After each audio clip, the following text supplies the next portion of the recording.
Shalom, sahabat pemenang yang luar biasa di dalam Tuhan Yesus. Kita bertemu kembali dalam renungan yang berjudul Aku Baja Bukan Kaca. Ujilah dirimu sendiri, apakah kamu tetap tegak di dalam iman. Selidikilah dirimu, apakah kamu tidak yakin akan dirimu, bahwa Kristus Yesus ada di dalam diri kamu. Sebab jika tidak demikian, kamu tidak tahan uji. 2 Korintus pasal 13 ayat yang kelima. Pepatah kuno dari Rusia yang berkata, palu menghancurkan kaca, tetapi palu membentuk baja.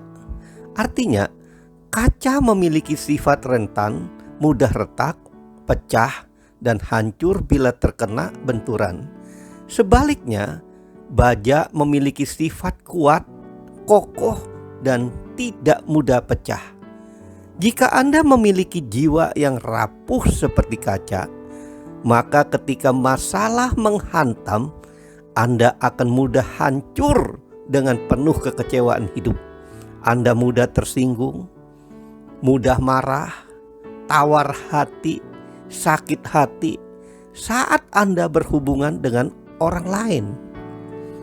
Sedikit benturan sudah lebih dari cukup untuk menghancurkan hubungan dengan sesama, dan Tuhan bahkan siap untuk meninggalkan Tuhan. Jadi, jangan pernah jadi kaca, tapi jadilah baja. Namun sebaliknya, jika Anda bermental baja, memiliki keteguhan hati, maka Anda akan tetap tangguh di tengah masalah yang berat sekalipun. Karakter atau mentalitas semacam inilah dicari Tuhan, yang seharusnya Anda miliki dalam mengikut Tuhan Yesus di atas muka bumi ini. Sebab mental baja adalah mental yang selalu positif, bahkan tetap bersyukur dalam menghadapi masalah dan keadaan sulit. Orang yang seperti ini selalu menganggap bahwa masalah adalah proses kehidupan untuk membentuknya menjadi lebih baik.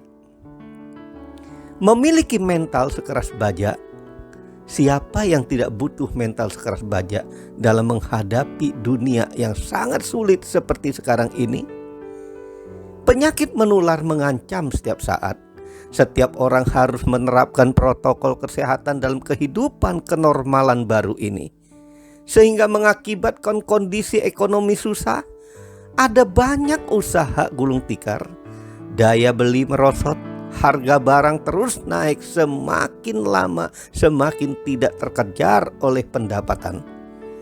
Cari kerja susah karena selain saingannya banyak, lapangan kerja pun semakin sedikit karena perusahaan banyak yang pada bangkrut. Jumlah penduduk miskin makin bertambah. Tuhan tahu bahwa manusia yang memilih untuk hidup benar membutuhkan mental dan hati yang teguh agar sanggup menghadapi tekanan dan persoalan kehidupan yang mereka hadapi. Sebab bagaimana sepotong besi baja akan dibentuk menjadi sebuah alat yang lebih berguna, haruslah terlebih dahulu diproses dan dibentuk dengan palu.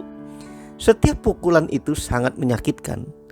Demikian jugalah dengan kehidupan orang percaya harus mengalami pembentukan, namun bukan hanya sekedar dibentuk, tetapi diubah untuk menjadi semakin serupa dengan Tuhan Yesus. Menjadi serupa seperti Kristus adalah keinginan setiap orang percaya. Bahkan Alkitab mengatakan bahwa Allah menentukan orang percaya dari semula untuk menjadi serupa dengan gambaran anaknya. Roma pasal 8 ayat 29 berbunyi demikian. Sebab semua orang yang dipilihnya dari semula, mereka juga ditentukannya dari semula untuk menjadi serupa dengan gambaran anaknya. Untuk menjadi serupa dengan Kristus tidak bisa dilakukan dengan kekuatan sendiri. Menjadi serupa seperti Kristus adalah pekerjaan Tuhan sendiri. Prosesnya menuntut kesediaan setiap orang percaya untuk dapat bekerja sama dengan Roh Kudus. Menjadi serupa seperti Kristus membutuhkan penyerahan diri kepada Tuhan seperti tertulis dalam Roma pasal 12 ayat 1 dan 2 kita baca. Karena itu, saudara-saudara, demi kemurahan Allah aku menasehatkan kamu supaya kamu mempersembahkan tubuhmu sebagai persembahan yang hidup, yang kudus dan yang berkenan kepada Allah. Itu adalah ibadahmu yang sejati.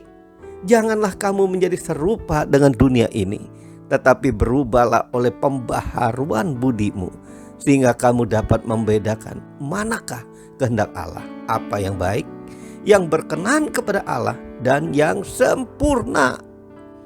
Oleh sebab itu, saat Anda mempersembahkan diri Anda kepada Tuhan, maka dosa tidak lagi berkuasa atas hidup Anda, sehingga Anda akan semakin serupa dengan Kristus. Roma pasal 6 ayat 1-14. Dengan demikian Tuhan bekerja di dalam dan melalui Anda, sehingga Anda mencerminkan kemuliaan Tuhan dengan muka yang tidak berselubung, sebagaimana tertulis dalam 2 Korintus pasal 3 ayat 18 berbunyi demikian. Dan kita semua mencerminkan kemuliaan Tuhan dengan muka yang tidak berselubung. Dan karena kemuliaan itu datangnya dari Tuhan yang adalah Roh, maka kita diubah menjadi serupa dengan gambarannya dalam kemuliaan yang semakin besar. Tuhan ingin Anda semakin serupa dengan Kristus Yesus dengan kemenangan setelah melalui berbagai pukulan masalah. Jadi, jika Anda adalah baja, maka Anda akan melihat palu sebagai sahabat yang akan membentuk Anda untuk semakin serupa dengan Tuhan Yesus. Sebaliknya, jika Anda adalah kaca, maka Anda akan selalu melihat palu sebagai musuh yang akan menghancurkan hidupmu. Semua tergantung Anda mau jadi seperti kaca atau baja. Semua tergantung pilihanmu. Mari kita berdoa. Bapa yang baik, Tuhan Yesus yang sangat mengasihi aku, penuhi aku dengan Roh-Mu. Biarlah Roh Kudus membimbing aku untuk aku hidup mempunyai mental baja. Mental baja hanya Engkau yang dapat memberikannya, Tuhan Yesus. Aku menyerahkan seluruh hidupku untuk Engkau tuntun dan menjadi semakin serupa dengan Kristus. Terima kasih Tuhan Yesus. Segala puji, hormat, kemuliaan hanya bagimu. Dalam nama Tuhan Yesus. Amin. Bagi sahabat yang terberkati dengan renungan ini, tolong di-share ke banyak orang agar jadi berkat. Bahkan sahabat sedang melakukan perintah agung Tuhan Yesus agar mengabarkan Injil. Bila sahabat belum pernah subscribe renungan kita ini, tolong di-subscribe.